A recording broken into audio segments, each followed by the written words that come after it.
Later. Hello, everybody. This is Tom Osa. And Mike Kluger. And you are listening to AM Rockland News. Thanks for joining us once again on this very, very warm week.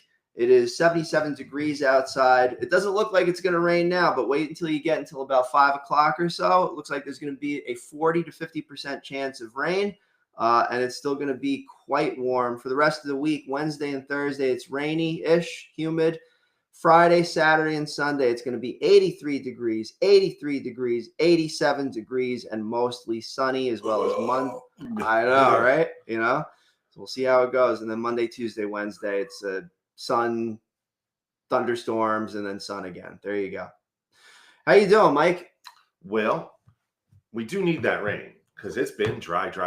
It really has. The plants need the water. Yeah, the grass outside is like brown. Oh, I noticed that when I came in. You saw that? Yeah. So, can't really do anything about it. I'm not going to go out there and water the grass. There are people who do that, but as I was told many, many years ago, that the population of Rockland County is more than the water system can handle. So conserve your water all best that you can.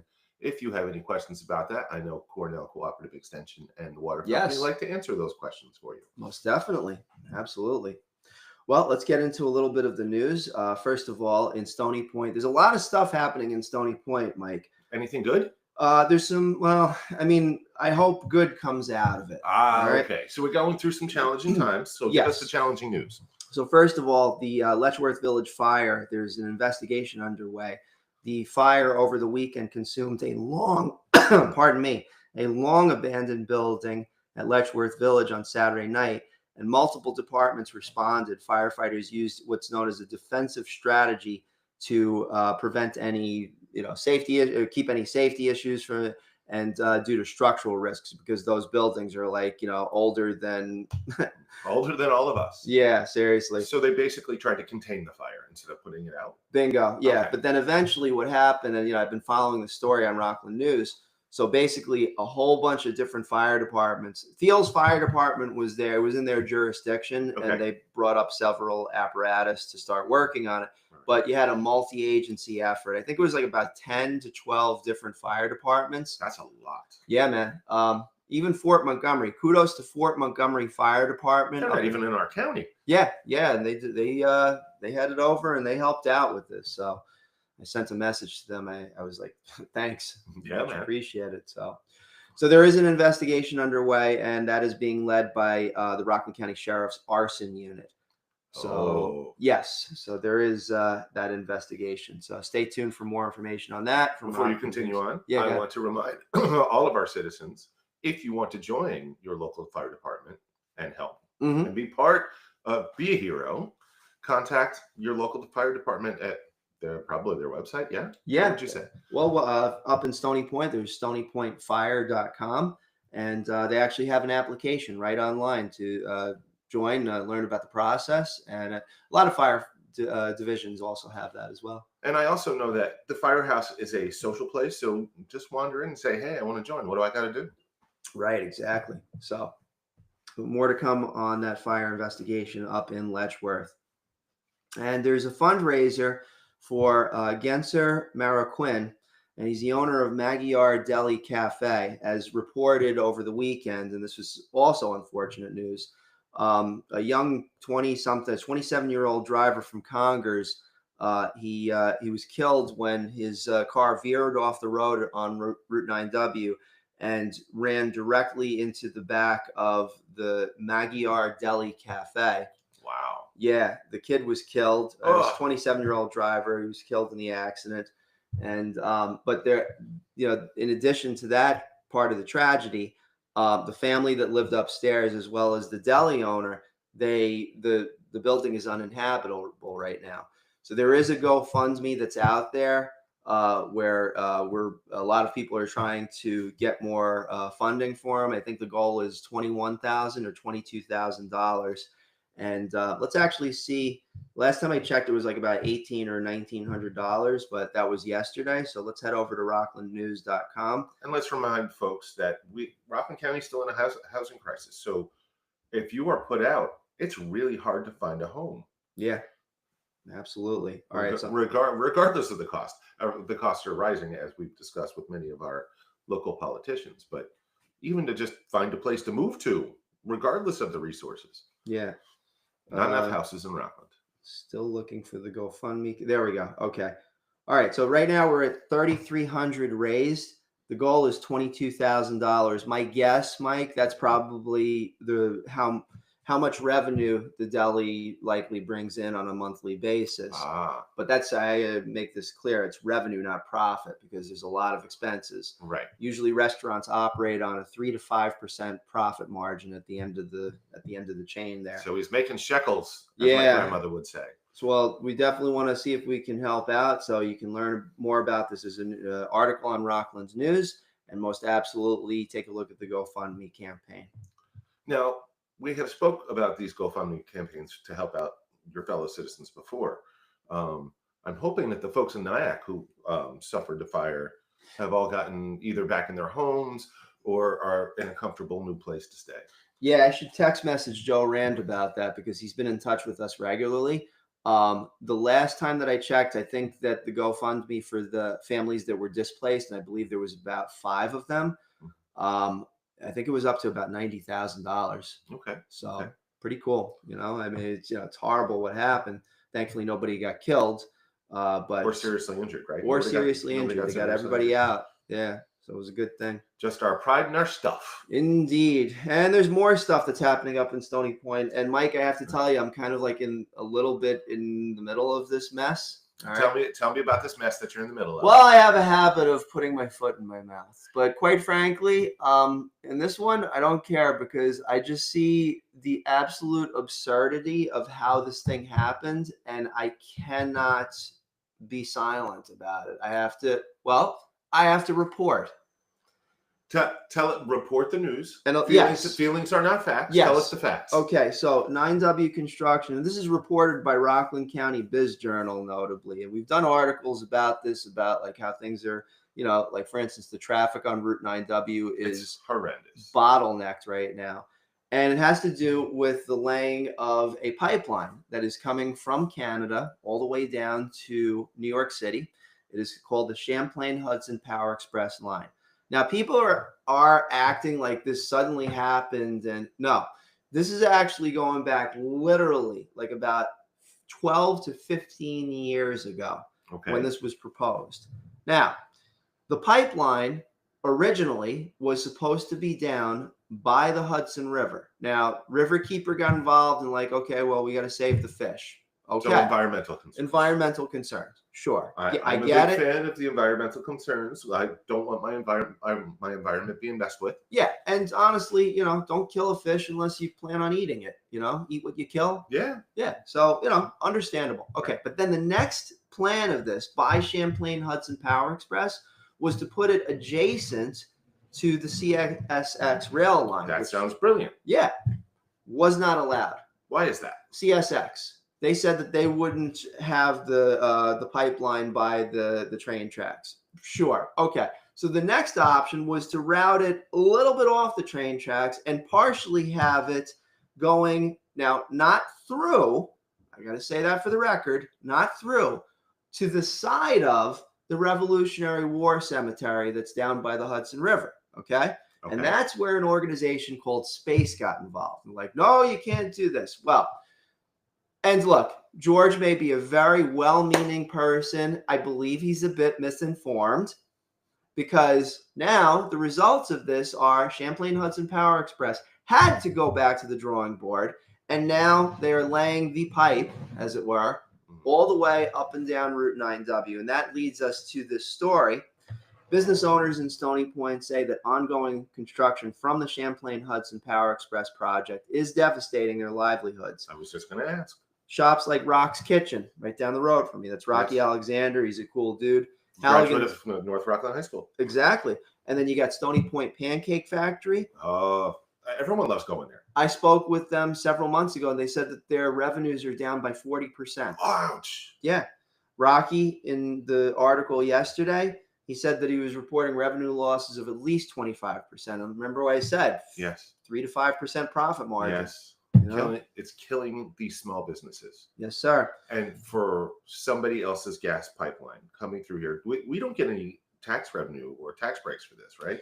No. However, there is a community fund that has been set up. All of the different towns that are affected by this have gotten millions from Champlain Hudson Power Express. Okay, at least we're getting something back Correct. for our challenges. Now here's the thing, and this is where I cry BS, all right, because everybody that is creating outrage right now is acting like this wasn't going to happen. And when I was in the North Rockland Chamber, I called upon the board, including Mary Morrison Rodriguez, who was on the board and she knew completely about it, to hold meetings with the business owners.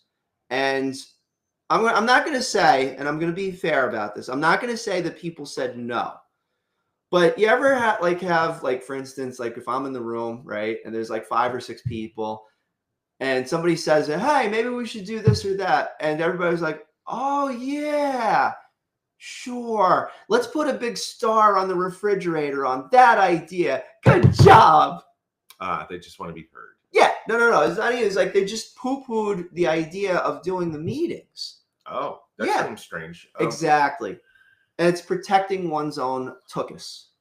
This is a much smaller example that happened, but in West Havistraw, CSX had to replace the overpass bridge on Sampsondale Avenue. And we had a village meeting about it because there was concerns about fire safety, EMS safety, the traffic concerns, a long list of stuff. And CSX had to answer every single one of those questions. Right. And it wasn't just all of us regular citizens. The fire chiefs from the towns were there. The folks from the volunteer ambulance corps were there. And everyone got involved and got a chance to ask CSX themselves, what are you going to do about this? Exactly. Because this is going to be a problem. Right. And it took them quite a long time to fix that bridge. All during that time, I had noticed that I believe it was either the Chinese or the Japanese built a bridge in a day. And that's quite possible. And I saw the video. How large a bridge? It was bigger than the bridge over in Sampsondale. Yeah. Like, why is it taking them months when other places can do it in days? And this is always my questions. How is it that these big corporate entities get to come through and do whatever they want? Well, it's blessed by New York State. How many fires have we had right. on those tracks? I wish Mayor Mike Kohat was here because he is part of one of the firehouses. Oh, and he could tell us for sure. He can tell us for sure because it was a high number. And as I understand it, CSX did not give us any money, unlike what the pipeline folk are discussing. Exactly. But I think we as citizens need to ask more questions and be more involved and be well informed, not overly informed the wrong way. Yeah. And so, I get George's like, hey, we don't want to disturb the national treasure.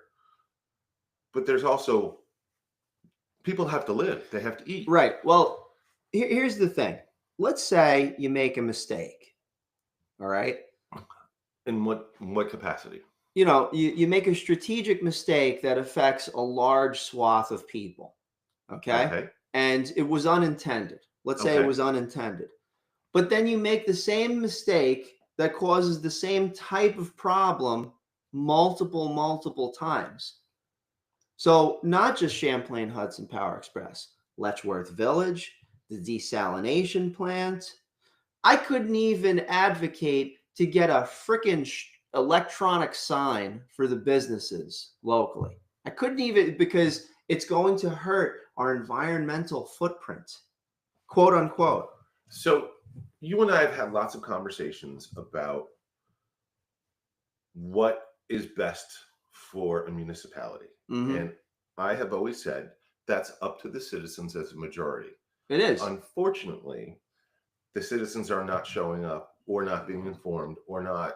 Well, they're being misinformed. I don't know why, looking at Stony Point, 15,000 people, why there isn't a bigger chunk of folk who are out asking questions and speaking their mind. Right. Because this shouldn't be an argument between you and George. It This should. this should be a everyone in Stony Point needs to make a decision. Do you want to go this way or this way? Right. And look, people have decided, all right? My thought on it is that I think that the facts that are being presented are completely one-sided. And I think it's time, and this is where I end up becoming the villain. And I do not relish this role. I'm try to be like a good little Catholic boy all my life, but that's just not happening at this point. I'm just like, whatever. But I just can't look away at this. It's just like, look, traffic jams, okay? At least $100,000 in lost revenue. And that is a very conservative estimate, by the way. Letchworth Village, the electronic sign, the desal plan. So this is a pattern of multiple mistakes. But there's nobody that's stepping up and giving the other part of the story. I want to say that you can't really call them mistakes. Those are choices made by the municipalities, all right, based on whatever information they had. And if the people who are presenting the idea that you are deeming mistake are misinformed, obviously it's going to break down and there are going to be consequences. Mm-hmm. The sad part is that nobody wants to discuss the consequences of their actions ahead of time, for good or for bad. Right. So, because it's not cool. Well, regardless of the popularity, they're also not looking at numbers either. They're looking at an isolated set of numbers and consequences to fashion your argument around. And it's not really being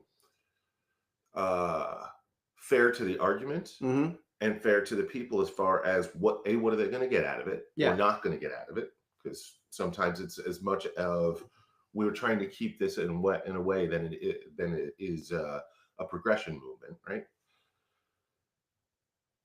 If everyone was more informed and the facts were checked and the feelings were left outside, because feelings are not facts, then the towns are going to be more informed. They'll make better decisions. Sure hope so. Going back to we made mistakes. Well, is it that the town made a mistake or they made a choice that was either popular at the time and there were horrible consequences to it? How do we get to that place where in the future we can look into these consequences and say, this is what's going to happen if we do this? Yeah, agreed. I think that regardless of what decision is made based on those very hopefully factual data sets and being able to make the right decision, someone's going to get slighted.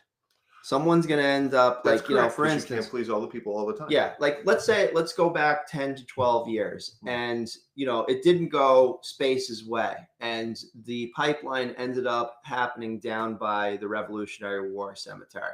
Now, I'm pretty sure that the people in the inside of the Revolutionary War Cemetery, may they rest in peace, would not have been significantly affected by a power line, 10, 20, 30 meters away from the cemetery. Just taking a guess. The part might have lost out. But in fairness, little respect, right? Because that's really what they're trying to create. They're trying to create a buffer zone of respect for those that fought and died in the Battle of Stony Point. I get it. Over 200 years ago. You said it, not me. I get it. But what is the residual effect? Now, let's say, for instance, we don't have the numbers of how many businesses have been affected by this right now.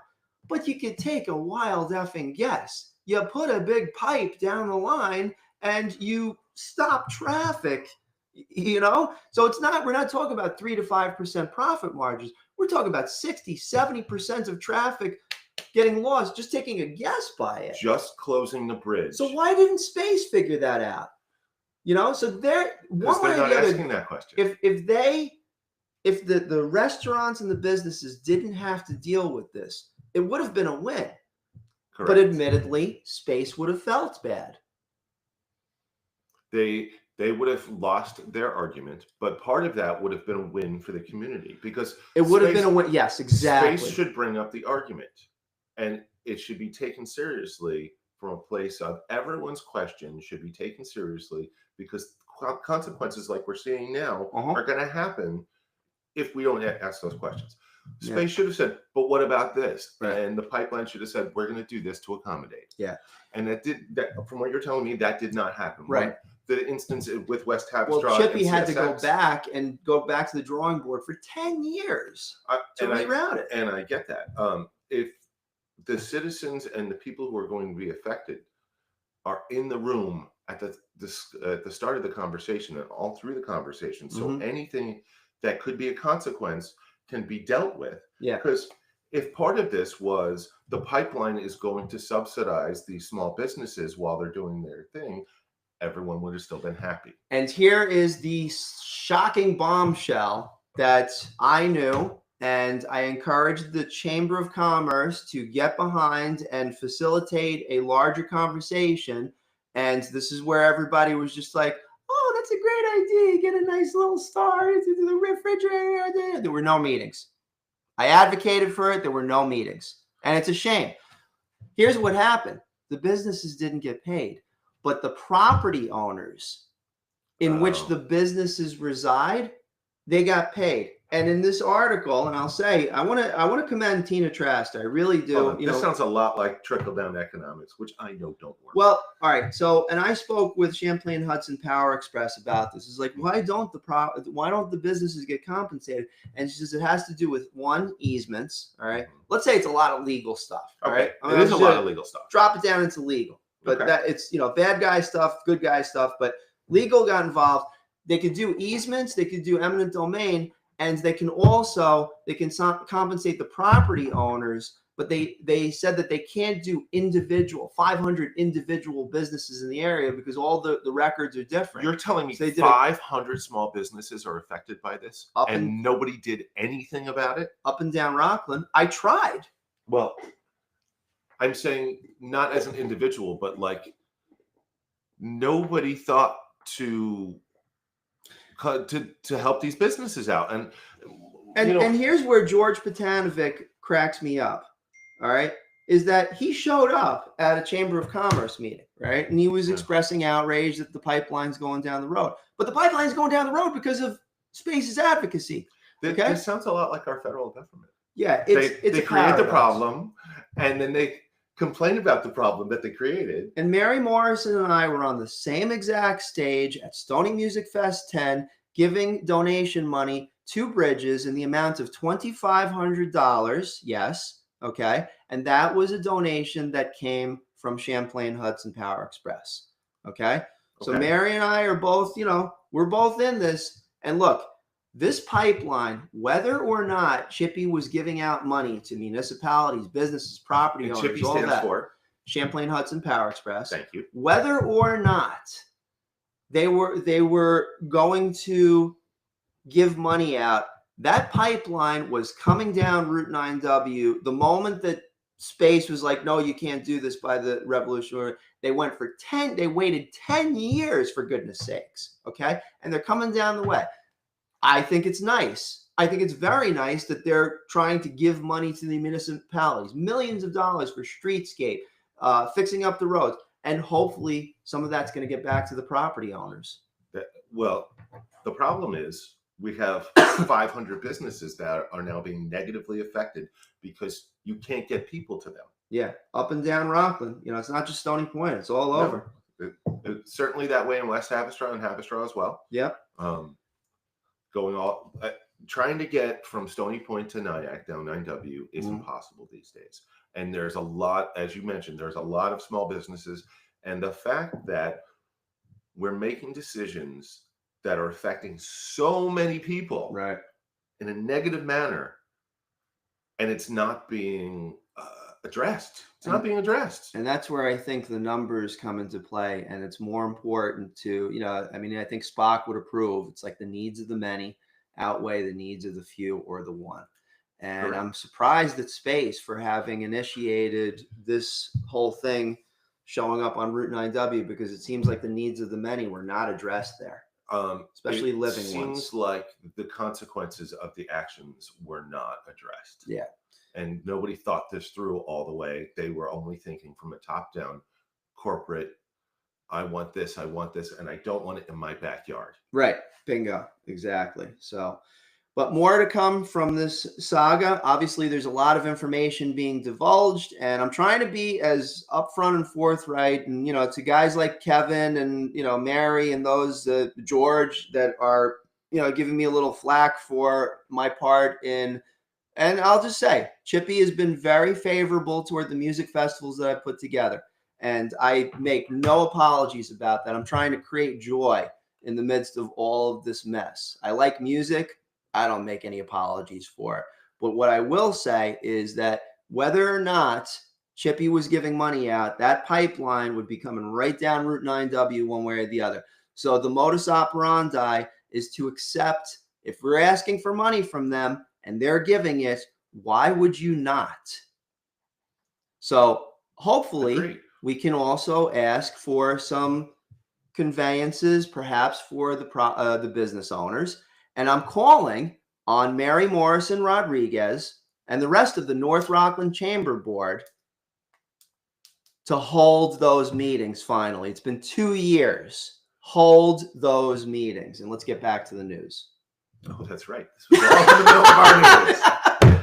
We got to do the news. I mean, this grinds our gears, Tom. It grinds our gears. Small business is something that you and I are both very passionate about. Very, very. I know Rockland County has completely revamped its economic development team, and they're doing everything that they can to do the opposite of this. Exactly. Right? They're trying to help our county, and we have pipelines coming in, wrecking our traffic and hurting all these small businesses. Yeah, but we digress. also, and I should mention this: it's Orange and Rockland too.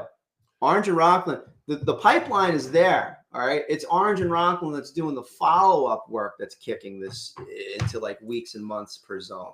I will not get into my feelings on Orange and Rockland on the air. Right. So, all right.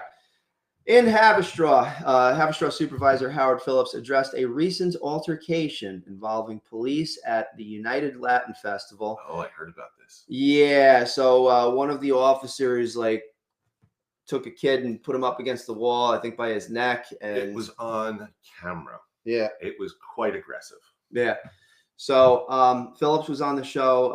The last one, I think it was on Friday or Saturday. It was before the Haverstraw Air Show. Okay. But basically, he said that there was what he said was that there was a lot of arrests that were made, and apparently there was and it's we're not talking about riots or anything like that, but people were being unruly and it became a chaos situation. But they are investigating it, and also Phillips mentioned on I think CBS News, he says that the actions are inexcusable. If I'm quoting that correctly, forgive me if I said the wrong word, but paraphrase. Yeah, paraphrase, but not acceptable. It's obviously not the way that police force should be trained or are trained or anything like that. So we'll see what happens. There is an investigation ongoing. You want to do the next ones? Sure. What do we got? All right. So we got this Clarkstown one, Green Machine. Green Machine. The Green Machine swim team are celebrating or are being celebrated. Parks Superintendent Matt Veronese. That's why I gave it to you. Thanks. Gave kudos to lifeguards Angela. Oh, I can. You want me to try? Yeah, I'm sorry. There's some names here. Okay. And I don't want to butcher people's names because no. I want them to be celebrated. Okay. Park Superintendent Matt Veronese gave kudos to lifeguards. And I see what you're saying. Angela Koshik. I mean, it does sound very chic. I'm hoping that we are not mispronouncing you guys' names. Yes, and I think I understand why you handed it back to me, right. And I Well, now I got old eyes. I forgot my glasses today. You're a very wise gentleman, sir. I think we should clink our glasses to that. Clink. All right, and then also Diego Flores Gonzalez and Sarah Goldberg for leading Clarkstown's Green Machine swim team. Their mentorship helped build not only skills, but also team spirit. Residents are encouraged to join. Tommy, do you know what this Green Machine swim team is? I've never heard of it.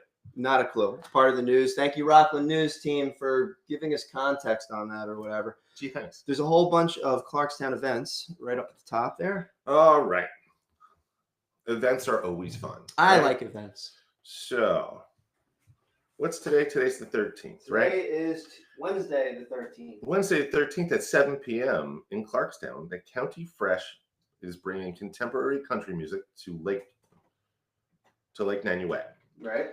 Tomorrow, Thursday, August 14th, at 5:30 p.m., there's a car show at Congress Lake Memorial Park. And Friday, the 15th, at 6 p.m., the seniors are doing a Hawaiian luau-themed dance at the Pascack Community Center. Nice. In Nanuet. For those of you who have tried the Chick-fil-A and love it, I am not one of those people. Oh, yeah, I'm going to that. I've never tried the Chick-fil-A. There is going to be a Chick-fil-A sneak peek of its new Nanuet location. Yes. This Wednesday, which is today, at 70 East Route 59. Locals can meet owner Ellie Kim, sample the menu, tour the space. Ellie, who previously opened a Chick-fil-A location in DC and in New York City, has strong ties to this area. The restaurant officially opens soon, and guests dressed in a cow print on opening day get a free entree. If you dress up as a cow, you get a free meal. I only have to say oy vey to that. Right. All right. Move. So there's live music at the Nanuet Town Center this Friday, August 15th, from KQ and the Sound Strip at Nanuet Town Center.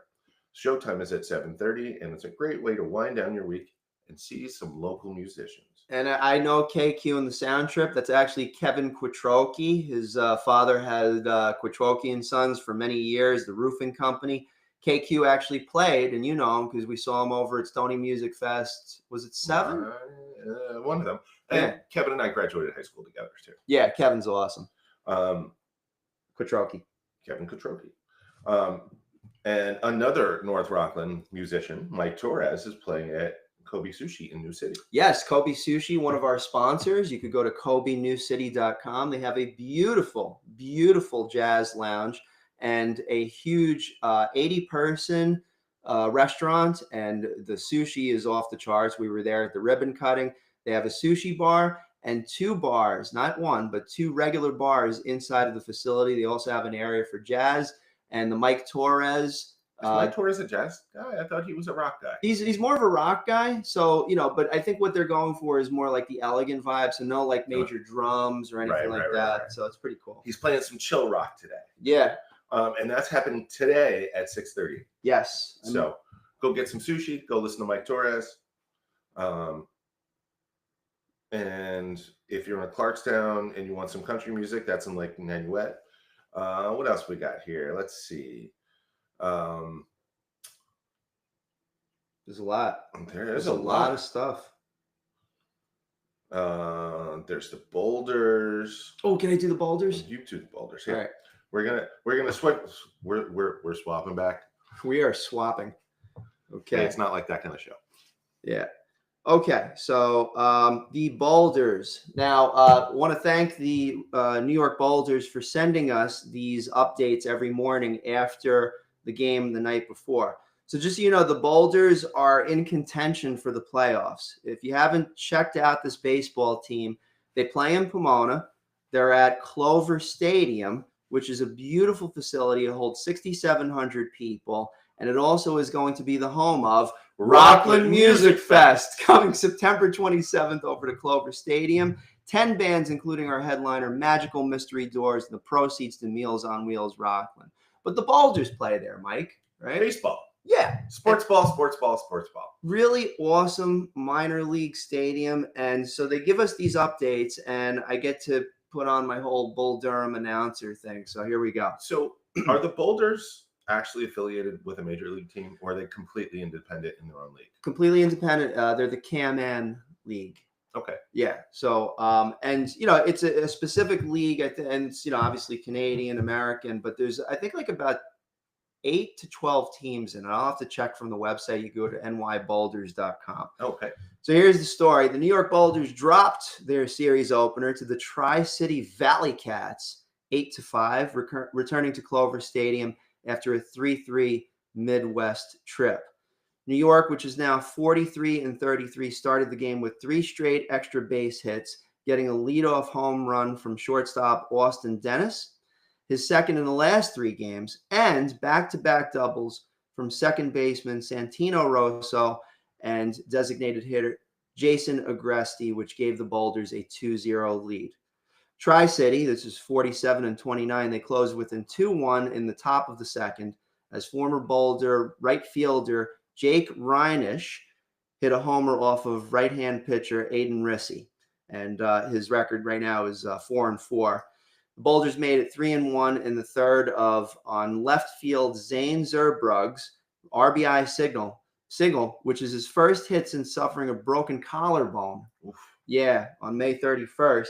But that lead evaporated in the fourth when the Valley Cats erupted for 3 runs on 4 hits and a hit by a pitch to grab a 4-3 lead before putting the game out of reach with a 4 spot in the top of the 6th. And New York got 1 run back in the bottom of the 6th on Rosso's RBI single, and then he capped the scoring in the 9th on a sacrifice fly by first baseman Christian Fika.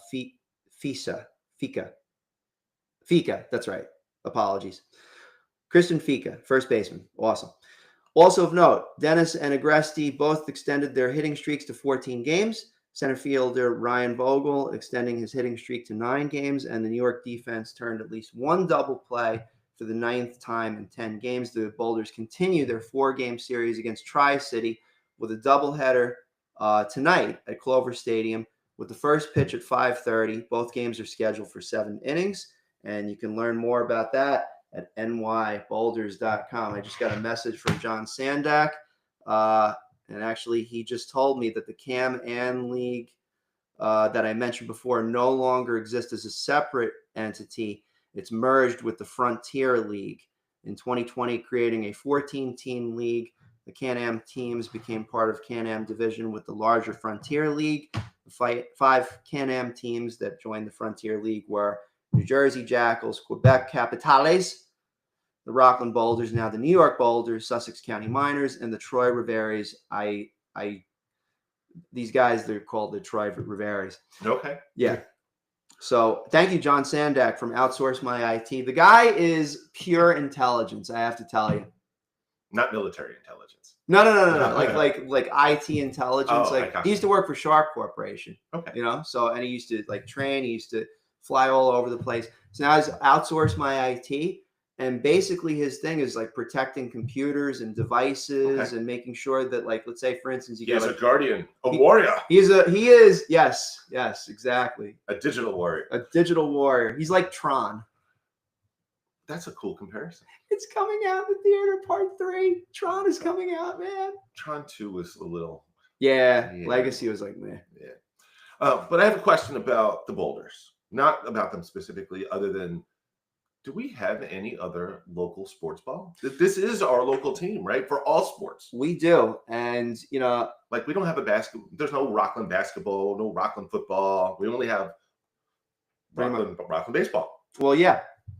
That's pretty much it as far as I know. I don't know of any other, there's got to be some football. I know back in the day in Ramapo, there was a football league, a minor league football league that was going on. I forget the name of the team that was there, but I don't know if they play anymore. Huh. Well, if anyone knows if there are any other sports teams in Rockland, let us know. Yeah. At rocklandnews.com. Yeah. You send an email to news@rocklandnews.com and we will make sure that we follow up and see what we could do. I would like to add sports. I really would. I'm going to encourage all of you sports parents in the school districts, as your kids' teams start playing their games, let us know. Let us know what you want to hear about. Yeah, and ideally what we'd like to do, and we haven't done anything with this yet, we've been focusing on the traffic and the weather and, space. Music. Yeah, music, yes. Actually, you know what? That's my problem here. I got to put this aside. I got to put it aside and just focus on the music festival, brother. 45 days to go. Oh, boy. I'm freaking out. I mean, you look pretty calm for freaking out. I'm looking into your eyes with fear and trepidation and this. You've done 10 music festivals before you got here. 10. Yeah. Through wind and rain and power outages. That's actually true. Yes. That inspires me. And I remember we were out there the last 2 years, like getting all the audio gear together and making sure that everything is, we have all the equipment that we need to do it over at the Riverfront Park. So yeah, there was some planning involved. There was a lot of planning and a lot of things that went wrong that we traversed, and we what's the word that I'm looking for? We were resilient. They improvised, they adapted, they overcame. Yeah, we did all of those things. Yeah, we were like Batman. We did the things. We're like Batman, exactly. Right. And you held it down on the soundboard for 6 or 7 years. Yeah. Pretty amazing. Sometimes just hitting the circuit breaker, going, don't go out, don't go out, don't go out. And you came up with the concept of executive minions. I love my executive minions. Yeah, it was great. So as a background, Mike showed up at a previous concert that we would run down in Lowland Park. And basically, he was like, "Hey, can I help with the sound?" I was like, "Yeah, sure." And he sat down. You are remembering the story incorrectly. You were in my office for a Chamber of Commerce meeting. Yeah. And I said, "Oh, who's doing sound for you?" And you had this really shifty look, like you didn't know how to answer the fact that your sound guy wasn't supposed to show up until 1 o'clock. Right. And your show started at noon. Shifty? I had a shifty look? Like a really nervous, like. I believe you. Yeah. I believe that I had a shifty look. Like you did not know how you were going to solve this problem. Yes. Yes. And I was like, I can solve this problem for you. And you did. And I did. You did for many years. It was awesome, And, you toured the last 3 festivals, and we stopped with Stony Music Fest 10 because it's time to bring it into the stadium. But you came up with the volunteerism called Executive Minions. Those are the folks who help us put the show on from a place of just keeping the whole festival move smoothly, getting stuff on and off the stage, like stagehands, moving the banners, to just making sure that Tom and I sat down and had water every now and again, hydrated. So, yeah, with as little friction as possible. Like, exactly. Just keep the thing like calmly moving along. And my dear friend Steph, part of her executive minion that she took on, she turned it into a dance party. Excellent. Recall. Yeah, that's right. She was getting people up dancing. Holding it down. Yeah. It was awesome. So now shout we're out to doing Steph Rosada. Shout out, yeah, and also Scotty D, yeah. Scotty D. That was, we have that epic picture of us over at Fiesta Acapulco. Oh yes. We should frame that. Yes. Put it up on the big screen at Boulder Stadium for Rockland Music Fest. Rockland Music Fest, yeah. And, we're nearing the end of our fundraising and our donations. We got about $33,000 to make this thing happen. But really, we've got to get it up to like at least 40 or 50,000. So, $1 million. Yeah, I'll tell you, I'm committed to making sure that every sponsor gets well promoted. I mean, we have stage space, Jumbotron space. We'll make a commercial for you. We literally will make a commercial. You can sponsor a band. You can sponsor a banner. You can sponsor a whole bunch of different things. The kids stage, the open mic stage. We're doing an espresso rave, Mike. Tell me about an espresso rave. We're doing an espresso rave at 10 o'clock in the morning. I mean, that's when you would want to drink espresso. With Mr. 845. This is apparently a thing. Gen Z doesn't want to be out late. So instead of drinking beer, they'll drink espresso in the morning and rave to a DJ. I mean, my friends would just drink beer in the morning. Yeah. So it should be a wild time. And, September 27th, the proceeds go to Meals on Wheels. Did you know, historically, before we all started drinking coffee, we were drinking beer in the morning? I believe it. That's maybe if we go back to that, we'd all be happier people. We got a lot less at least done. In the morning. We get a lot less done. It's just it just means that the hangover gets shifted to the evening. It's like 10 o'clock. You don't get a hangover if you keep drinking. Yeah. There's no hangover if you keep drinking. That's what the whole point of Hair of the Dog. Well, yes, you might not get a hangover. You might get a hospital visit. You were consuming Watson's hair, weren't you? Probably. That's his dog. Oh, well, of course. So, do we have any more news? I don't know, honestly. Just got a message from Joyce over at Kobe Sushi. What time? Oh yeah, so we have that event. Mike Torres is going to be performing over at Kobe Sushi, and you figured that it's going to start at 6:30 and end at 8:30.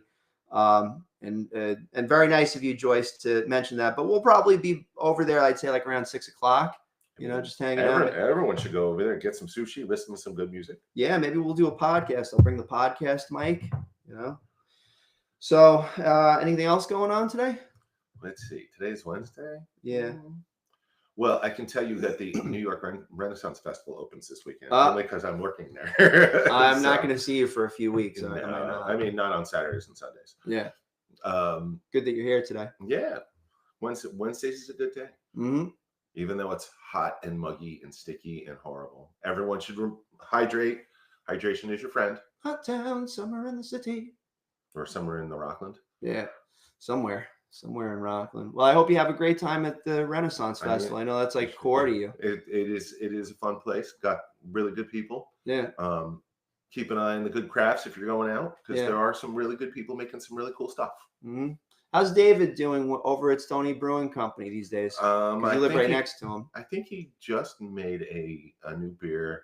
All of his beers are locally named, and this one is a Hefeweizen, I think. Okay.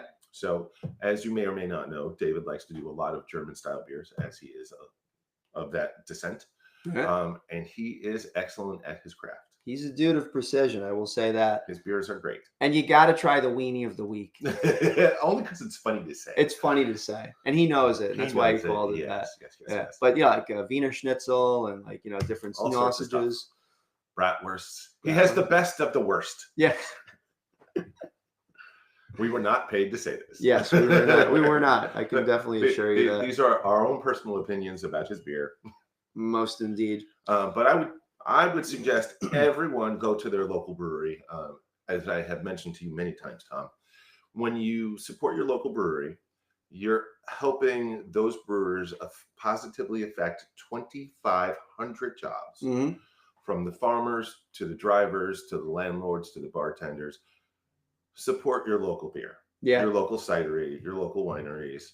It really helps the local economy of your place. Absolutely. And definitely shop local. And we want to end with this. We have a lot of sponsors to thank. Let's go talk about the sponsors. All right. So first of all, we want to very much thank Yabu Fence Company, Dana Pest Control, 99 Signs located in Nyack, New York. You need a sign, any sort of sign, like even like a billboard level sign or lawn sign up and down. 99 Signs is the one to go. Do they have a sign from the heavens? Sometimes. Okay. Sometimes. Okay. Oh, yes. The Simpsons. No. 202 Cannabis located in Garnerville, New York. They have a drive-through dispensary. Mike. Drive-through? Listen, I'm outside of this. I don't understand the whole. There are people who would not believe us if they had come from the past. Like if we went back to the future. No, wait. I have just like a vision of us doing like a thing, like a Cheech and Chong thing, like we're going through the drive-through and it's like, yo man, where's the order? I think we stopped, man. But 202 Cannabis, and they're really, really nice people over there. And you say they're very informative. Yes, and they have a guide to cannabis safety, especially if you're coming into the recreational flower. Okay. Not at the age of 21 or 22, but maybe like you're 40 or 50 and you want to learn more. They have like guides from New York State that talk with you about consuming safely. And part of that, you young folk, is you have to wait till you're 21. Yeah, exactly. We have some realtors, Susan Bova, Coldwell Banker Realty, as well as Lauren Molino Muller from Howard Hanna Rand Realty. Both fantastic people. I know them well for at least 15 years, and they're very, very tuned into the local real estate market. Kobe Sushi, we mentioned they're going to have a jazz thing tonight with Mike Torres. 6:30 to 8:30. 6:30 to 8:30 tonight. Clean Space Maintenance Management Company. Excuse me. Sparkling Clean Homes, St. Thomas Aquinas College, Outsource My IT, Fiesta Acapulco, North Rockland Chiropractic, Stony Point, Fan Cake Factory, and Rockland Music Fest. Coming to... I think I broke the timing. I'm sorry, folks. I broke him. I made a silly face, and now Tom's broken. Coming to Clover Stadium, September 27th. Proceeds to Meals on Wheels, and you're going to see 10 bands, including our headliner, Magical Mystery Doors. They perform Beatles, Doors, and Led Zeppelin music. They have a residency down in Atlantic City. They're heading over to do an awesome concert over here, plus 9 other local bands. Can't miss it. September 27th. Tickets on sale now over at rocklandmusicfest.com. We have 50 coupon codes out there across the county. Right. Crazy. So look it up. I think that's all we got today. Well, then I'm going to encourage all of our listeners to hydrate, stay local, eat local, drink local, listen local. That's inspiring. Is there any more local things that they should do? Go to Rockland Music Fest? That's listening local. Oh, okay. All right. So we covered that. All right. Right. So that's pretty much everything. Consume all the things as local as possible. All the things. All the stuff and the things. All right. Well, on behalf of Tom Osa and Mike Kluger, we wish you an awesome rest of the week, and we will catch up with you next time. Stay tuned. And stay cool.